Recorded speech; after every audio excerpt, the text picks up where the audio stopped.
we're just at the beginning of the tokenization of all assets. Every individual who's thinking about it should be focusing on these opportunities.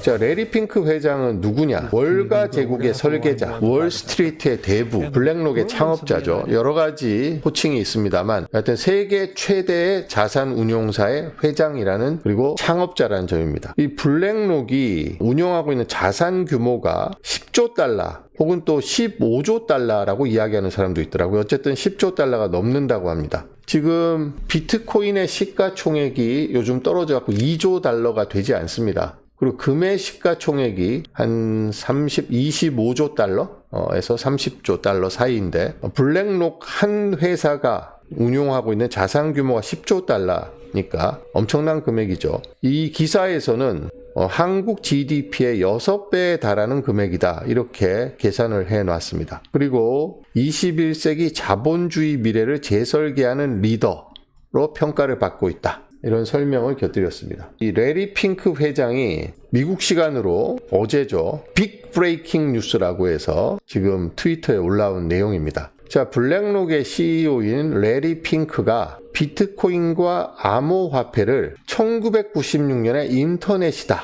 라고 이야기를 했다. 그래서 bullish 이렇게 썼습니다. 이거는 뭐냐면 레리 핑크 정도 되는 사람이 비트코인과 암호화폐를 1996년에 인터넷이라고 이야기한 것은 비트코인 시장에 엄청나게 긍정적인 뉴스이고 이것으로 비트코인이 강세장으로 돌입할 어떤 하나의 에너지를 불어넣어줬다라는 뜻에서 빅 브레이킹이라고 해서 이 뉴스를 전했습니다. 자, 그래서 그런지 모르겠습니다만 비트코인 가격은 떨어졌다가 지금 다시 회복을 조금 했습니다. 그래서 현재 가격이 93,208달러입니다. 그래서 24시간 전보다는 0.42%, 일주일 전보다는 1.88%가 올랐고요. 한 달 전보다는 아직도 8.3% 떨어진 상태고 6개월 전보다도 11.7%, 1년 전에 비해서는 5.62% 하락한 상태입니다. 하지만 4년 전에 비해서는 90% 오른 상태이죠.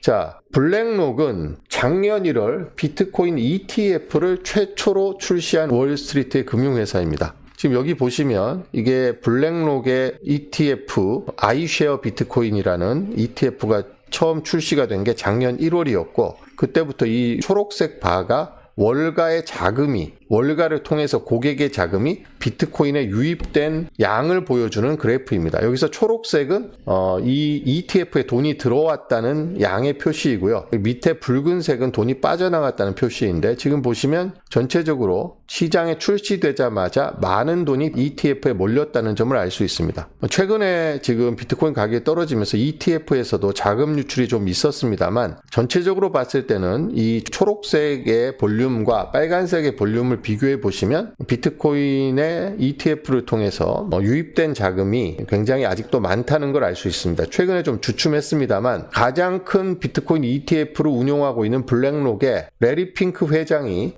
비트코인에 대한 평가를 바꾸면서 비트코인이 1996년에 인터넷과 같다고 했으니까 이 부분에서 아마 ETF에서도 좀 변화가 있지 않을까 이렇게 생각을 합니다. 자, 블랙록의 레리 핑크 회장이 뭐라고 이야기를 했느냐? 자, 비트코인에 대해서 자기가 틀린 생각을 했다. 근데 그런 생각이 크게 변했다. 과거에 비트코인에 대해서 부정적인 평가를 지속적으로 했던 레리 핑크 회장이 최근에 뉴욕타임즈의 딜북 서밋에 출연을 해서 현지 시간으로 3일이니까 우리 시간으로는 오늘 새벽쯤 되겠죠. 과거의 잘못을 시인하고 비트코인의 잠재력을 새롭게 보고 있다고 공개적으로 인정했습니다. 과거에 레리 핑크 회장은 비트코인을 돈 세탁을 위한 수단으로 비판한 적이 있습니다. 자, 그래서 자기의 생각의 과정은 늘 진화하는데 자기 비트코인에 대한 자기의 생각이 크게 바뀌었다라고 공개적으로 이야기를 한 거죠. 레리 핑크 회장은 비트코인을 공포의 자산이라고 묘사를 했습니다. 그래서 전통 자산의 가치 하락이라든지 인플레이션의 방어를 위해서 비트코인을 구매를 하지만 단기 거래 목적으로 구매할 경우 높은 변동성 때문에 시장 타이밍을 맞추기가 어려워서 위험하다. 그러니까 비트코인을 1개월, 3개월, 6개월, 1년 단위로 샀다 팔았다를 하면 손실을 볼 가능성이 있습니다. 하지만 아까 가격표에서 보여드렸고 비트코인의 지난 패턴은 비트코인을 4년 이상 보유했을 때 손실을 본 사람은 단 한 명도 없습니다. 그래서 모든 희망에 대한 해지 수단으로, 그러니까 인플레이션 해지 수단과 가치 저장 수단으로서 비트코인을 구매를 하면 의미 있는 영향을 미칠 것이다, 이렇게 이야기를 했다고 합니다. 그래서 단기 거래로 하지 말고 비트코인이 갖고 있는 본질적인 가치, 비트코인이 지향하는 철학, 비트코인이 가지고 있는 비전, 비트코인의 내러티브, 비트코인이 몰고 올 혁신, 또 금융의 어떤 변화, 이런 것을 생각해서 장기 투자라는 이야기를 세계 최대 자산운용사인 블랙록의 레리 핑크 회장이 이야기를 했습니다. 비트코인으로 대표되는 가상화폐에 대해서 레리 핑크 회장은 금융계를 혁신할 기회다, 이렇게 이야기를 했습니다. 자, 레리 핑크 회장은 최근에 이코노미스트에 기고를 했는데요. 이코노미스트지에 레리 핑크 회장이 기고한 내용입니다. 자, 그래서 1996년에 인터넷과 같다라는 이야기를 여기서도 12월 1일이죠. 이달 1일에 발간된 더 이코노미스트의 레리 핑크 회장이 기고문을 써서 지금 비트코인을 비롯한 암호화폐는 1996년에 인터넷과 같다는 이야기를 이코노미스트의 기고문에서도 했고, 최근 공식 석상에서 이런 이야기를 하고 있습니다. 레리 핑크 회장이. 레리 핑크 회장이 1996년 인터넷과 비교한 데는 좀 추가적인 다른 개념이 하나 접목이 됩니다. RWA라고 리얼 월드 에셋이라고 이 세상에 있는 모든 자산을 디지털 토큰화하는 개념이 있습니다. 암호화폐가 앞으로 성장해야 할 핵심적인 분야가 RWA 시장이라고 이야기하는데, What do you mean by digital? I do believe we're just at the beginning of the tokenization of all assets, from real estate to equities to bonds across the board. If we could tokenize a ETF, digitize that ETF, we could have investors who are just beginning to, invest in markets through, let's say, crypto. They're investing in it, but now we could get them into the more traditional long-term retirement products.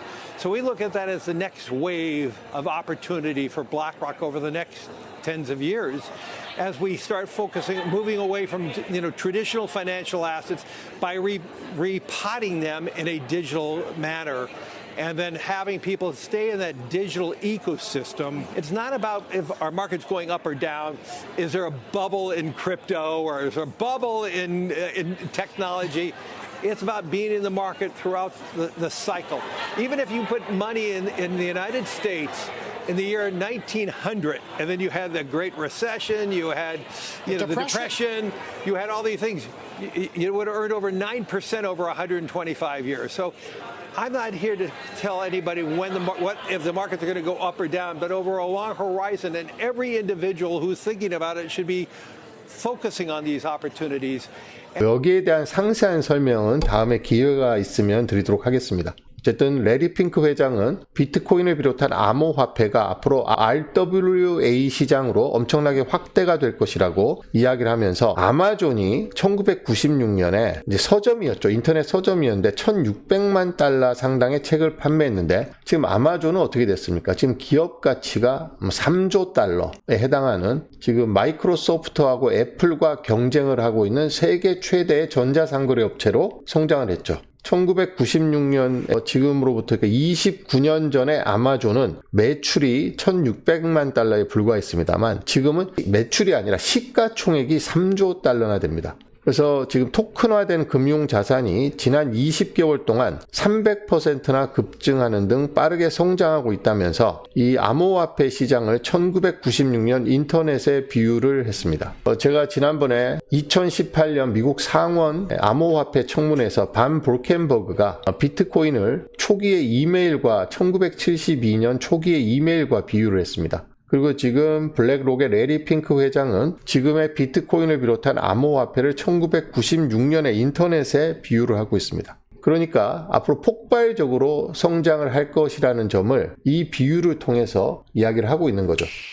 1996년이면 제가 군대 제대하고 복학해서 취업 준비를 하고 있는 대학생 시절입니다. 인터넷이라는 개념조차도 생소했고 그때는 이메일도 처음 이메일을 천리안 계정인가를 만들어서 보냈던 기억이 있습니다. 그 대신에 PC 통신은 제가 좀 했습니다만 요즘과 같은 그런 인터넷은 상상하지 못했죠. 제가 처음 기자가 됐던 1998년에도 인터넷은 아주 초창기여서 인터넷 기사도 생소했고 기사의 이미지 하나 첨부하기도 어려웠습니다. 제가 언론사 시험 봤을 때 합격자 발표를 인터넷으로 했는데 화면이 위에서부터 왜 이렇게 내려오잖아요. 초기의 인터넷은. 그런 시대를 경험해서 지금은 유튜브가 기존의 언론사를 다 제치고 구독자 수라든지 동접자 수라든지 조회수라든지 이런 데서 기존 레거시 미디어를 제압하는 수준으로 성장을 했고 은행도 인터넷으로 들어오고 극장도 인터넷으로 들어오고 병원도 인터넷으로 들어오고 백화점도 인터넷으로 들어오고 대학도 인터넷으로 들어오고 모든 게 지금 인터넷 기반, 디지털 기반으로 세상이 돌아가고 있습니다. 1996년에는 가히 상상도 못했던 일이 지금 눈앞에 펼쳐지고 있습니다. 그 박경철이 W를 찾아서라는 강의에서 앞으로 W가 세상을 지배하게 되고 모든 것이 W로 들어오게 돼 있다라고 1993년도에 그 강의를 들었다고 했습니다. 자기는 그 강의를 듣고 전혀 이해하지 못했고 삼성경제연구소의 그 수많은 석박사 연구원들조차도 W 강연을 듣고 이해하지 못하고 자리를 박차고 뛰쳐나가서 남아있는 사람이 거의 없었다고 했습니다. 박경철 씨의 친구 한 명만이 그 강의를 듣고 깊은 감명을 받아서 우리나라 최초의 인터넷 상용 서비스를 출시를 하고 지금은 한국 인터넷 업계에 상당히 핵심적인 그런 인물로 성장을 해서 지금도 활동을 하고 있다고 합니다. 돈도 엄청나게 많이 벌었고요. 그래서 지금 1996년에 인터넷이라는 주장은 이전에도 있었습니다. 비트코인이 W다. 비트코인이 1990년대 인터넷과 같다는 이야기는 저도 수차례 말씀을 드렸고 많은 사람들이 인터넷 초기의 인터넷과 비트코인을 연결지어서 이야기를 했습니다만 사람들이 잘 믿지 않죠. 제가 얼마 전에 비트코인의 글로벌 채택률에 대해서 말씀을 드렸는데 비트코인의 글로벌 채택률은 지금 3에서 5% 정도에 불과합니다. 1996년에 인터넷의 채택률 어돿션이라고 하죠. 어돿션 레이트하고 지금 비트코인의 어돿션 레이트가 비슷합니다. 그래서 그런 어돿션 레이트를 보나 사람들의 인식으로 보나 지금 비트코인은 1996년에 인터넷과 똑 닮아 있습니다. 레리 핑크 회장이 지금 이 점을 이야기를 한 거죠. 만약에 여러분이 비트코인이 1996년에 인터넷이라는 확신을 갖고 있다면 어떻게 하시겠습니까? 그때 인터넷을 세상을 바꾸고 미래를 바꾸고 오늘날의 인터넷을 성장할 수 있는 잠재력과 폭발력을 알고 있었던 사람은 어떻게 했을까요? 다 인터넷과 관련된 비즈니스를 시작하고 창업을 하고 그와 관련된 공부를 하고 소극적으로 이야기하면 그와 관련된 회사에 취업을 하고 아니면 닷컴 기업에 투자를 한다든지 그때 아마존 주식을 샀으면 지금 돈을 얼마나 많이 벌었을까요? 그래서 인터넷의 잠재력을 알아본 사람과 인터넷의 채택률이 50%, 60%, 80% 이렇게 돼서 보편적 기술이 돼서 우리가 그 작동 원리라든지 그 기원이라든지 발전 단계 이런 거 전혀 모르고 그냥 쓰는 단계에 돌입해서야 인터넷을 채택하는 사람들이 있습니다. 이런 분들은 투자의 기회라든지 본인이 성장할 기회를 이런 세상의 발전과 변화에서 찾지 못하는 거죠. 그래서 비트코인이 1996년에 인터넷이라면 앞으로 비트코인이 인터넷만큼 세상을 많이 바꾼다는 뜻입니다. 앨런 머스크가 제가 지난번 영상에서 말씀드렸지만 앞으로 돈은 사라질 것이다. 그리고 에너지가 진정한 돈으로 남을 것이다. 그런데 비트코인은 에너지를 기반으로 만들어지기 때문에 비트코인은 진정한 돈이고 미래에도 비트코인은 살아남을 것이다 라고 이야기를 했습니다. 자, 미국의 트럼프 대통령은 미국을 비트코인 수도, 암호화폐 수도로 만들겠다고 선언하고 여러 가지 정책을 추진하고 있습니다. 지니어스 법안도 통과가 됐고 클래리티 법안과 안티 CBDC 법안도 통과를 기다리고 있습니다. 그리고 비트코인 전략 비축 100만 개 법안도 의회에 입법을 기다리고 있는 상태입니다. 그래서 미국의 트럼프 대통령이 미국을 암호화폐 수도로 만들겠다라고 이야기하고 제가 개인적으로 세계 최고의 천재라고 생각하는 테슬라, 앨런 머스크 CEO가 비트코인이 미래의 진정한 돈이라고 이야기를 했습니다. 그리고 세계 최고의 자산 운용사, 운용하는 자산의 규모가 한국 GDP의 몇 배나 되는 10조 달러가 넘는 자산을 운용하는 블랙록의 레리 핑크 회장이 비트코인과 암호화폐를 1996년에 인터넷에 비유했습니다. 자, 이 정도면 누가 더 이야기하면 비트코인에 대해서 관심을 갖고 비트코인이 갖고 있는 가치를 믿겠습니까? 이제는 공부하는 수밖에 없습니다. 본인이 스스로 공부하고 왜 이런 사람들이 비트코인에 대해서 이렇게 1996년 인터넷에 비유하고 에너지 기반이기 때문에 미래의 진정한 돈은 비트코인이고 왜 미국의 트럼프 대통령은 미국을 암호화폐 수도로 만들겠다고 이야기를 하는지 이 정도 되면 우리가 관심을 갖고 살펴봐야 될 이유는 차고 넘치죠. 1993년도에 삼성경제연구소에서 W에 대해서 강의를 했던 사람은 다음 창업자인 이재용 씨였습니다. 이재용 씨가 예언한 대로 세상은 변했습니다. 오히려 그 이상으로 변했습니다. 이재용 씨도 놀랄 만큼 아마 이재용 씨도 그때 이 정도까지 변할 거라고는 생각을 못했을 수도 있습니다. 하지만 이재용 씨 말을 듣고 뭔가 깨닫고 학습하고 행동에 나선 사람도 있고 욕하고 비난하고 방관하고 무시하고 이랬던 사람이 있습니다. 그 차이는 지금 29년이 지난 지금의 그 차이는 엄청나게 벌어져 있죠.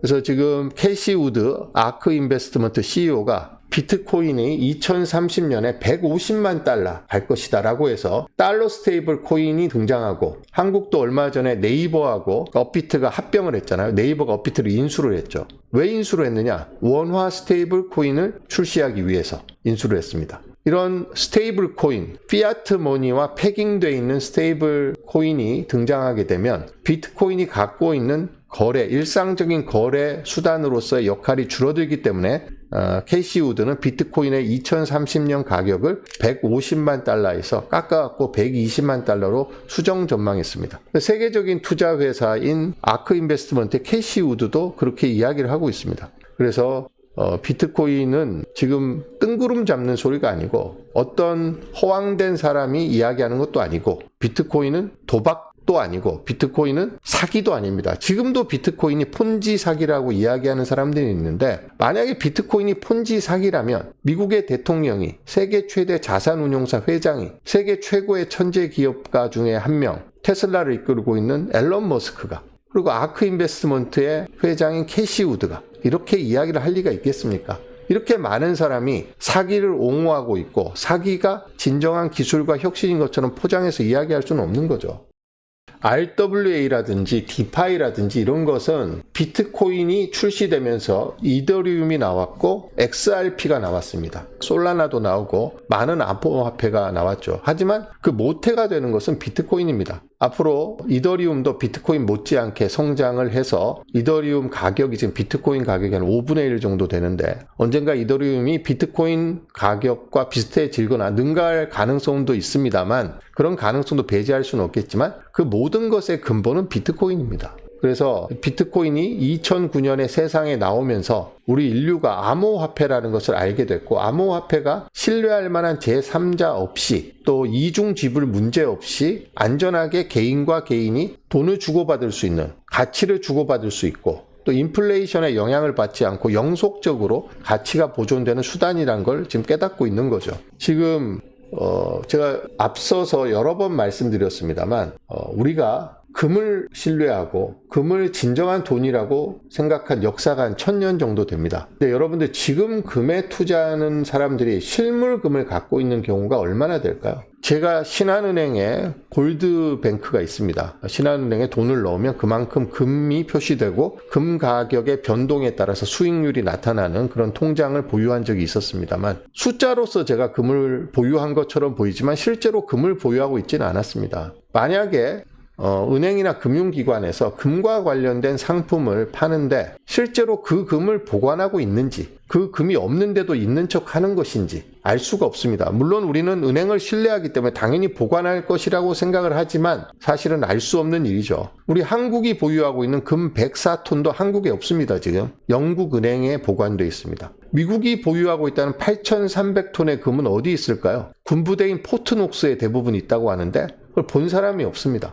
그래서 그런 사기라든지 이중 지불이라든지 속임수라든지 이런 것이 비트코인의 세계에선 통하지 않습니다. 비트코인은 우리가 실질적으로 소유권을 갖고 있고 우리가 거기에 대해서 완벽하게 소유권을 갖고 그 가치를 저장하거나 이전시킬 수 있는 게 비트코인입니다. 오늘은 레리 핑크 회장이 비트코인에 대해서 생각 크게 바꿨다고 고백을 한 것을 여러분들께 말씀드렸습니다. 다시 한번 보시면 레리 핑크 회장은 비트코인을 비롯한 가상화폐에 대한 본인의 생각이 과거의 범죄, 자금 세탁의 수단이라고 했던 것이 잘못된 생각이었고 이것이 앞으로 금융을 혁신할 것이고 비트코인을 비롯한 암호화폐는 1996년에 인터넷과 같은 것이다. 이렇게 자신의 견해를 밝혔습니다. 그래서 여러분들도 세계 최고의 자산 운용사의 회장이잖아요. 월가의 황제입니다. 이런 사람이 이렇게 이야기했으면 한 번 정도 관심을 기울여 보실 만하지 않나요? 앨런 머스크가 비트코인은 에너지이고 에너지만이 미래의 진정한 돈이다라고 이야기했습니다. 그리고 마이클 세일러 회장은 비트코인을 65만 개를 끌어모았는데 비트코인만이 진정한 돈이고 물리학에 기반한 돈이라고 이야기를 하고 있습니다. 그래서 여러분들도 비트코인에 대해서 관심을 갖고 공부를 좀 하시면 좋을 것 같아요. 자, 한양대학교 화폐철학과 오태민 겸임 교수가 비트코인 앞에서는 모두가 고3이라고 했는데 제가 여러분들께 비트코인에 대해서 말씀을 드리고 있습니다만 비트코인은 공부를 하면 끝이 없습니다. 제가 비트코인의 물리학에 대해서 제가 어제 여러분들께 좀 말씀을 드렸는데 앨런 머스크는 물리학 공부를 굉장히 많이 했죠. 그래서 스페이스X의 로켓의 설계에도 직접 참여하고 그 로켓의 생산 비용을 본인이 원가를 직접 계산할 정도로 앨런 머스크는 물리학에 아주 조예가 깊습니다. 그런 앨런 머스크가 물리학을 기초로 생각을 봤을 때 에너지만이 진정한 가치가 있는 것이고 에너지가 미래의 돈이다 라고 이야기를 했잖아요. 그런데 앨런 머스크가 이야기하는 것은 에너지 보존의 법칙입니다. 그러니까 물리학 개념이 지금 비트코인을 이해하고 설명하는데 물리학을 알아야 됩니다. 엔트로피의 법칙도 있습니다. 연력학 제2법칙도 있습니다. 비트코인을 이해하는데 필요한 여러 가지 물리학적인 용어가 있습니다. 또 제가 비트코인의 심리학에 대해서도 말씀드렸는데 비트코인은 공포와 탐욕 사이에서 고도의 심리 게임을 벌이면서 그 심리 게임에서 승리를 해야만 수익을 얻고 가치를 창출할 수가 있습니다. 그리고 비트코인은 공급이 고정되어 있는 유일무이한 에셋입니다. 그 누구도 공급을 늘릴 수가 없습니다. 그렇게 희소하다는 금도 연간 1.5%에서 2%가 추가로 생산되는데 비트코인은 공급이 2100만 개로 끝납니다. 사실상 2036년이면 공급이 끝난다고 봐야 됩니다. 그래서 수요 공급 곡선 중에서 공급 곡선이 버티칼로 있는 자산은 비트코인이 유일무이합니다. 이제 경제학도 알아야 되죠. 심리학도 알아야 되죠. 물리학도 알아야 되죠. 컴퓨터 공학도 알아야 됩니다. 영국의 유명한 코미디언이 당신이 비트코인에 대해서 모르는 것은 당신이 컴퓨터에 대해서 모르는 모든 것과 돈에 대해서 모르는 모든 것을 합쳐놓은 것이다 라고 이야기를 했습니다. 비트코인은 당연히 컴퓨터 기반이고 비트코인 채굴은 컴퓨터 엔지니어링입니다. 그 채굴을 하기 위해서는 해시 함수를 풀어야 되니까 수학도 들어가 있습니다. 거기 경제학, 수학, 금융학, 심리학, 물리학 또 친환경 에너지를 사용해서 비트코인을 생산하고 또 남는 전력을 생산해서 또 비트코인을 생산하고 또 그 비트코인이 또 친환경 에너지를 생산할 수 있는 설비를 구매할 수 있는 자금으로 쓰이고 이런 점에서 환경학과도 관련이 있습니다. 어제 어떤 분이 댓글에서 비트코인이 에너지 저장 수단이다라는 이야기에서 전기를 써서 비트코인을 만들면 비트코인을 전기로 되돌릴 수가 없는데 그게 어떻게 에너지 저장 수단이냐 이렇게 질문을 댓글로 하셨습니다. 여기에서 다른 분들이 대댓글로 달아주시긴 했던데 수력 발전을 예를 들어서 말씀을 드리면 수력 발전은 기본적으로 높은 곳에 있는 물에서 출발을 하죠. 높은 곳에 있는 물은 위치 에너지를 가지게 됩니다. 높은 곳에 있는 물을 낮은 곳으로 떨어뜨리면 이게 운동 에너지가 되는 거죠. 낙하를 하면서 이것이 터빈을 돌립니다. 기계적 에너지로 바뀌고 터빈이 돌아가면서 전기가 생산이 되는 거죠. 자, 그래서 에너지 보존의 법칙에 따라서 에너지가 형태를 바뀌면서 위치 에너지에서 운동 에너지로, 운동 에너지에서 다시 기계 에너지로, 기계 에너지에서 전기 에너지로 바뀌게 됩니다. 여기에서 비트코인을 채굴하면 비트코인이라는 금융적, 재정적 에너지로 바뀌는 것이죠. 만약에 수력 발전을 해서 전기가 남으면 어떻게 될까요? 남는 전기를 ESS 같은 게 있어서 저장하면 좋겠습니다만 ESS에 저장하는데도 돈이 듭니다. 그래서 보통 어떻게 하냐면 양수 발전을 하는 곳에서는 그 남는 전기를 이용해서 물을 다시 높은 곳으로 끌어올립니다. 그러면 전기 에너지를 다시 위치 에너지로 바꿔놓는 거죠. 그렇지 않으면 남는 전력을 어떻게 할 방법이 없기 때문에 그걸로 어떤 열을 저장해 놓는 시설을 열로 변환해서 전기 에너지를 열 에너지로 변환해서 저장을 시켜 놓든지 아니면 ESS에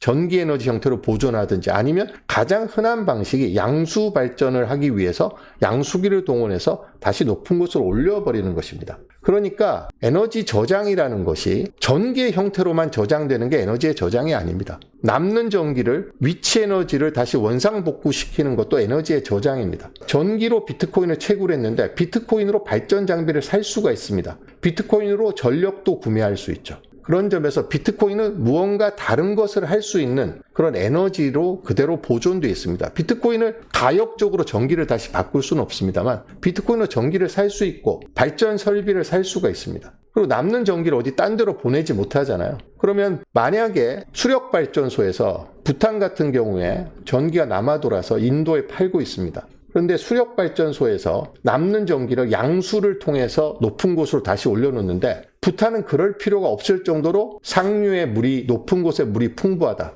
그러면 그 전기를 위로 올려보내는 것은 어떤 필요에 의해서 하는 게 아니라 남는 전기를 어떻게 하지 못해서 그냥 돌려놓는 것에 불과합니다. 그런데 그런 불필요한 짓을 하는 게 아니라 그것으로 비트코인을 채굴하게 되면 경제적인 이익이 있죠. 원래 부탄은 1년에 11만 메가와트인가 전기를 생산해서 그 중에서 인도에다가 많은 전기를 팔았습니다. 그런데 지금 파는 걸 줄이고 남는 전력으로 비트코인을 생산하고 있는 거죠. 그래서 꼭 전기로 저장돼야지만 에너지가 저장되는 것은 아니다. 다른 형태로도 저장될 수 있다. 비트코인은 전기 에너지를 어떤 재정적 에너지, 금융적 에너지로 저장을 한 거기 때문에 이것은 전기로 다시 되돌리지 않더라도 에너지 저장이라는 앨런 머스크의 말은 그런 취지에서 설명한 것으로 저는 이해를 했습니다. 제가 물리학 전공자도 아니고 물리학에 대한 깊은 이해가 있는 것도 아닌데 제 나름대로 이것을 이해를 해야 되기 때문에 제가 열심히 보고 들여다본 결과 비트코인이 에너지 저장 장치라는 말은 이런 의미에서 에너지 저장 장치다. 그리고 앨런 머스크가 에너지만이 진정한 돈이고 그 에너지는 곧 지금 시대에는 전기를 이야기하는 겁니다. 전기를 대량으로 써서 생산되는 비트코인이 에너지 기반의 진정한 돈이다라고 말한 것은 저는 그런 취지로 이해를 했습니다.